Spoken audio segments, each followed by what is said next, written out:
ഒഴുകി നടക്കുന്ന മഞ്ഞുപാളികളിൽ ഒറ്റപ്പെട്ട ഒരു പെൻഗ്വിനെ കണ്ട ഒരാൾ അതിനെ തന്റെ ബോട്ടിലേക്ക് കയറ്റുന്നു. വിശന്ന ഓർക്കാസ് ബോട്ടിനെ പിന്തുടർന്ന് ഓടിക്കുന്നു. പക്ഷെ അവൻ ബോട്ട് വേഗത്തിൽ ഓടിച്ച് കരയിലെത്തുന്നു.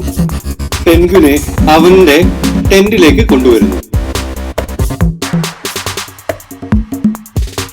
അവന്റെ വീട്ടിൽ അത് അവന്റെ മക്കാവിനെ കണ്ടുമുട്ടുന്നു. രണ്ടുപേരും പെട്ടെന്ന് തന്നെ സുഹൃത്തുക്കളാവുന്നു.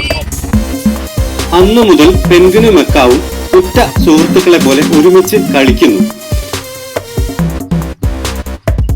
കുറച്ചു കാലത്തിന് ശേഷം രണ്ട് പക്ഷികളും മുട്ടയിടുന്നു. അവർ ഒരുമിച്ച് മുട്ടകൾക്ക് ചൂട് പകരുന്നു.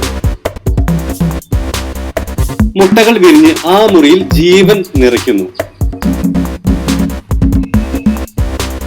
ആ കുഞ്ഞുങ്ങൾ സഹോദരങ്ങളെ പോലെ കളിക്കുന്നത് അവരുടെ അമ്മമാർ സന്തോഷത്തോടെ കണ്ടിരിക്കുന്നു.